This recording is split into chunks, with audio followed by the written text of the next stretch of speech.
この動画では私流のサーフェイスを使ったノートの取り方を紹介します。 iPad 等を使ったノートの取り方はよく紹介されていますが、サーフェイスユーザー向けの情報は少ないですよね。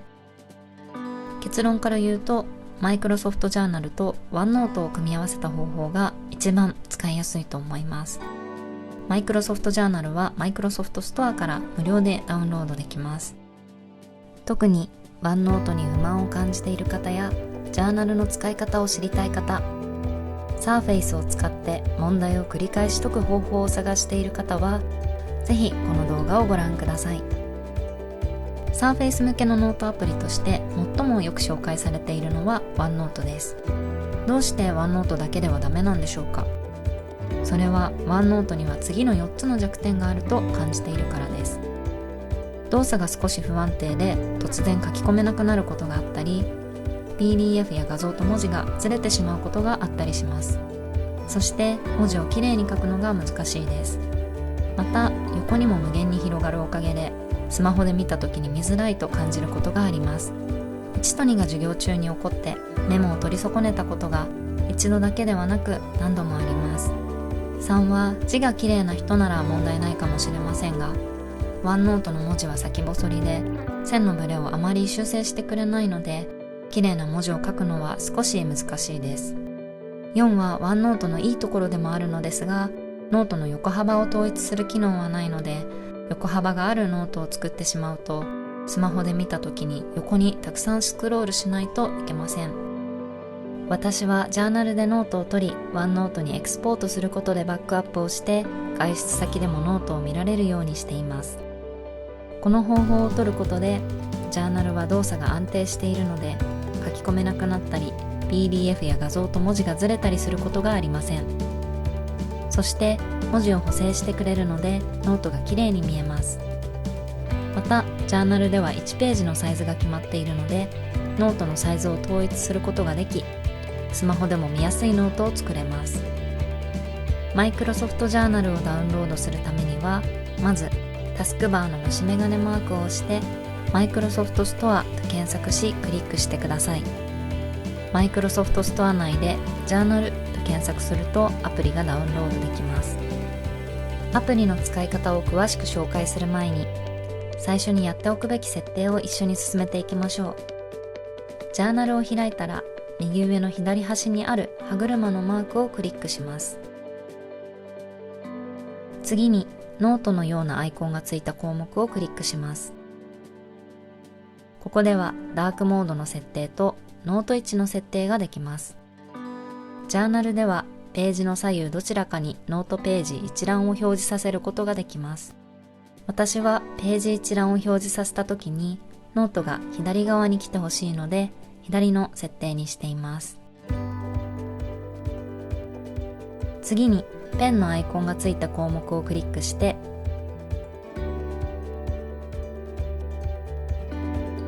さらに Windows ペンの設定に進みます。利き手を設定したらショートカットボタン機能を選択からシングルクリックで画面領域切り取りを設定するのがおすすめです。この設定をしておけばコピーしたい画像をすぐに切り取ってノートに貼り付けることができます。次に文字が書いてあるアイコンがついた項目をクリックしてノートに文字を書くときによく使う言語を登録します。この設定をすることで手書き文字をテキストとしてコピーする機能が使えるようになります。ジャーナルの全機能はハテナのマークのアイコンがついた項目をクリックすると確認できます。この動画では使いやすい方法やよく使う機能を抜粋して紹介しますが、もっと細かい機能が知りたくなった場合はこちらをご確認ください。ここまでの設定が終わったらまずフォルダとノートを作りましょう。左上のフォルダのマークをクリックします。フォルダの名前と色を決めたら OK を押します。作成したフォルダをクリックしてフォルダの中に入り、左上のプラスのボタンを押します。ここでノートの名前、色、アイコンを決めて OK を押したら、ノートを始める準備は完了です。この動画では4つの使用パターンを紹介します。パワーポイントや PDF の資料に書き込みをしたい場合は1を、ウェブページの資料に書き込みをしたい場合は2を、撮った写真やスクショ等の画像に書き込みをしたい場合は3を、文字を書くときに使えるジャーナルの様々な機能について知りたい場合は4をご覧ください。各パターンに飛ぶためのタイムラインは概要欄で確認できます。まずは取り込む PDF を用意します。取り込みたい資料がパワーポイントの場合は、まずその資料を PDF に変換しましょう。パワーポイントを開いたら、ファイル、印刷に進みます。プリンターは Microsoft Print to PDF に設定します。設定はすべてのスライドを印刷、2スライドに設定します。最後に印刷をクリックして変換した PDF を保存するファイルを選択してください。取り込む PDF が用意できたら使用するノートを開きます。下のバーに表示されているプラスアイコンをクリックし、さらに PDF のアイコンをクリックします。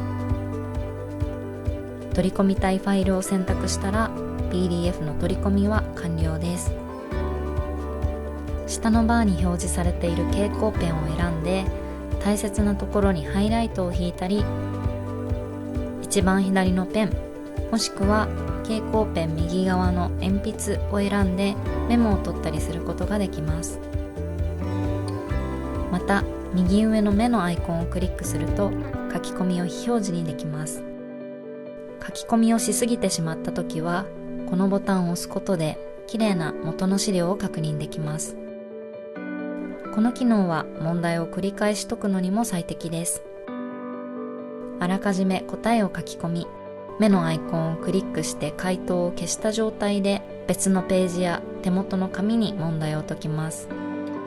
最後にもう一度目のアイコンをクリックすれば回答を確認できます。補足の画像を入れたい場合は、必要な画像を表示させている状態でペンの上部を押してからコピーしたい部分を選択します。画像を入れたい部分を指で長押ししてペーストを選択すると、コピーした画像を貼り付けることができます。指やペンで右下の四角のマークを動かしてサイズを変えたり、ドラッグして位置を変更したりして、最後は枠の外をタップします。もう一度サイズや位置を変えたい場合は指で画像を長押しします。ウェブページの記事等に書き込みをしたい場合は、まずそのページを PDF に変換します。Chrome を使っている方は、ブラウザ右上のボタンから印刷を選択します。PDF として保存を選択し、保存を押したら、保存先のファイルを指定します。次に使用するノートを開き、下のバーに表示されているプラスアイコンをクリックし、さらに PDF のアイコンをクリックします。取り込みたいファイルを選択したら、ウェブページの取り込みは完了です。下のバーに表示されている蛍光ペンを選んで、大事なところにハイライトを引いたり、一番左のペン、もしくは蛍光ペン右側の鉛筆を選んで、わからない単語の意味をメモしたりできます。また、右上の目のアイコンをクリックすると、書き込みを非表示にできます。まっさらな状態で記事を読むことができるので、英文読解の練習にも役立ちそうです。補足の画像を入れたい場合は、必要な画像を表示させている状態で、ペンの上部を押してからコピーしたい部分を選択します。画像を入れたい部分を指で長押して、ペーストを選択すると、コピーした画像を貼り付けることができます。指やペンで右下の四角のマークを動かしてサイズを変えたり、ドラッグして位置を変更したりして、最後は枠の外をタップします。もう一度サイズや位置を変えたい場合は、指で画像を長押しします。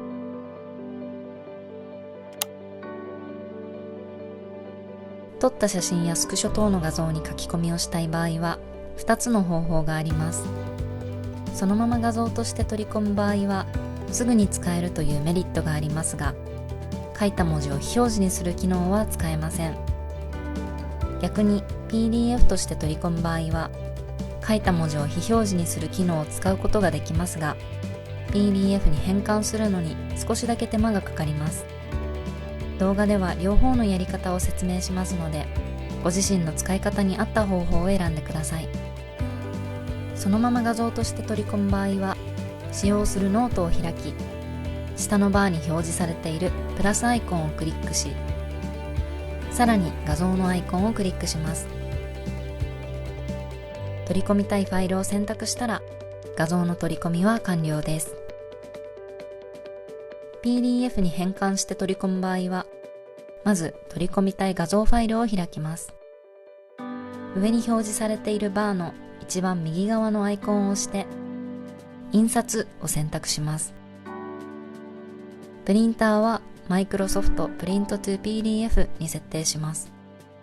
印刷の向きは縦に設定して、印刷をクリック。保存先のファイルを指定します。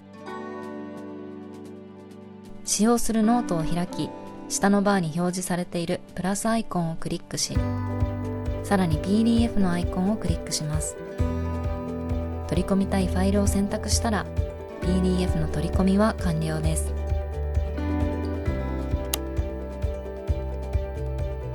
白紙のノートに書き込む場合は、まずノートタイプを選びます。ノート右上のアイコンを押して、方眼紙の入ったノートのアイコンを選びます。ノートの種類は結構豊富で、シンプルなものからドットが入ったノート、漫画ノートのようなものまであります。ノートタイプを選んだら早速文字を書いていきましょう。見出しをつけるには書いた文字に下線を引きます。見出しをつけておくことで、後でノート内を検索するときに役立ちます。文字を書くとき、ペンの種類は下のバーから変更できます。左からペン、蛍光ペン、鉛筆、消しゴムが配置されています。ペンの種類はサーフェイスペンの上部をクリックすることでも変更できます。さらに右側の2つのボタンは、戻るのボタンと進むのボタンです。ジャーナルでは文字の消し方がいくつか用意されています。まずはシンプルな狭い範囲を消すときにおすすめの方法を試してみてください。ご興味がある方は広い範囲を消すときにおすすめの方法もご覧ください。狭い範囲を消すときに便利な方法は3つあります。1つ目はスクラッチアウトです。消したい文字の上で波線を書くと文字が消えてくれます。2つ目は消しゴムを選択して消す方法です。一番右側のペンが消しゴムなので、選択した上で消したい文字をペンでタップします。3つ目はサーフェイスペンの上部を使う方法です。広い範囲を選択するときに便利な方法は、文字を選択したときに表示されるメニューから文字を一気に消す方法です。文字を選択する方法もいくつかあるのですが、おすすめの3つの方法だけご紹介します。選択する範囲が1行なら、文字横の Q をタップする方法がおすすめです。文字の左側に表示されている Q をタップしてください。選択する範囲が1行なら、ペンで選択する方法も便利です。ペンの横にあるボタンを押しながら文字をタップすると選択できます。選択する範囲を広げたい場合は、そのままもう一度タップしてください。Q が表示されていない場合や、選択する範囲が広い場合は、投げ輪がおすすめです。選択したい文字の周りに線を描くことで選択できます。消したい文字を選択できたら、表示されているメニューの一番右側のゴミ箱のマークを押します。これで文字の削除ができました。文字をリストとして認識させるためには、文字の前に点を打ったり、数字を書いたり、チェックボックスを書きます。重要だと思う内容にはスターをつけましょう。文字の前に星印を書くだけです。文字を移動する方法は2パターンあります。文字を選択して移動する方法と、行の間にスペースを作る方法です。まずはシンプルな文字を選択して移動する方法を試してみてください。ご興味がある方は、行の間にスペースを作る方法もご覧ください。文字を選択する方法もいくつかあるのですが、おすすめの3つの方法だけ紹介します。選択する範囲が1行なら、文字横の Q をタップする方法がおすすめです。文字の左側に表示されている Q をタップしてください。選択する範囲が1行なら、ペンで選択する方法も便利です。ペン横のボタンを押しながら文字をタップすると選択ができます。選択する範囲を広げたい場合は、そのままもう一度タップしてください。Q が表示されていない場合や、選択する範囲が広い場合は、投げ輪がおすすめです。選択したい文字の周りに線を描くことで選択できます。文字を選択できたらドラッグで移動します。移動が終わったら余白をタップしてください。行の間に必要な分だけスペースを作りたい場合は、ここから下を移動したいという部分のページの左側をサーフェイスペンの横のボタンを押しながらタップします。スペースを加えるというボタンをクリックしたら、赤いバーをドラッグして行の間に必要な分だけスペースを作ります。ページを分けたいときは、ここから下を移動したいという部分のページの左側をサーフェイスペンの横のボタンを押しながらタップします。ページを分けるというボタンをクリックすれば、指定した文字が次のページに移動します。新しいページを下に追加する場合は、ノートの一番下をタップしてください。新しいページを上に追加する場合は、該当のノート右上のアイコンをクリックして、さらに上矢印のアイコンをクリックします。ページを削除する場合は、該当のノート右上のアイコンをクリックして、さらにゴミ箱のアイコンをクリックします。ページを入れ替えたいときは、ページ一覧を開いて、移動させたいページを長押しして選択します。選択できたら、移動させたい位置にドラッグしてください。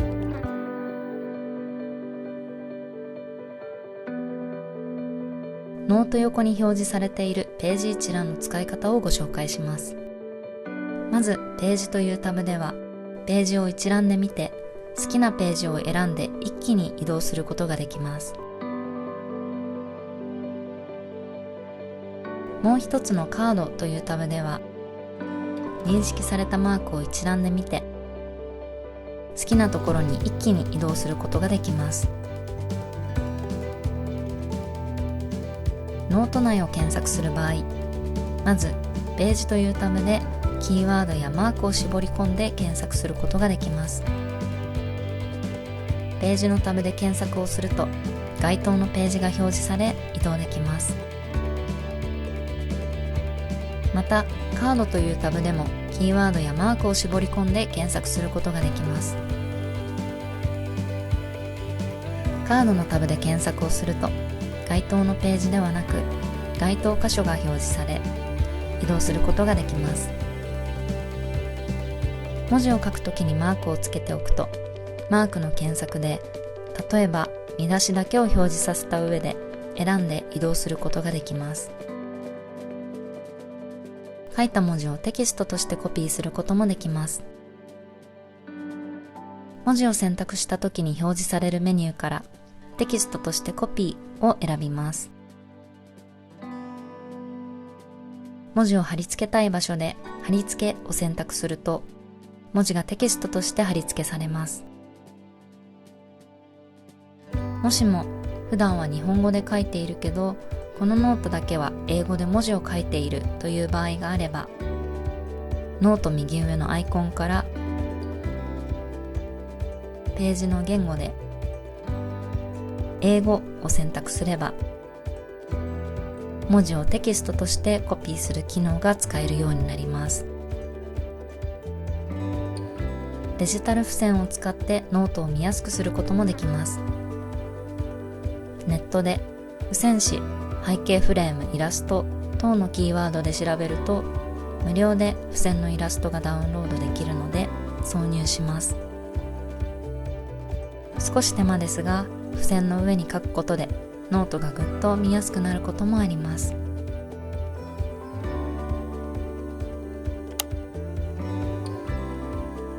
ここまで大変お疲れ様でした。最後にワンノートにエクスポートします。ノートのどのページでもいいので、右上のアイコンをクリックしてエクスポートを選択します。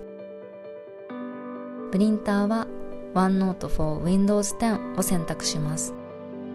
ページは全ページを選択して印刷をクリックします。次に OneNote を開き、どのノートのどのタブにエキスポートしたいか選びます。最後に OK を押したら全工程終了です。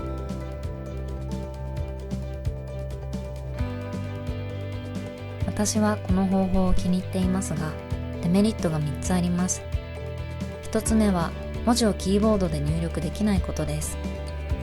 ジャーナルは文字を書くことに特化したアプリなので、文字をキーボードで入力してノートを取りたい場合には、OneNoteや Notion を使うといいと思います。2つ目は、ジャーナルのウィンドウを2つ並べて開けないことです。解決策としては、例えば問題集を取り込む場合、問題はジャーナルに取り込み、回答は OneNote に取り込むことで、答え合わせをするときに、画面の左右に必要なノートを表示させることができます。3つ目は、書いた文字のサイズを拡大・縮小できないことです。これは OneNote ではできることなのですが、ジャーナルではできないことなので、少し不便に感じることがあります。この動画が Surface や Microsoft ユーザーの皆さんの参考になれば嬉しいです。最後までお付き合いいただきありがとうございました。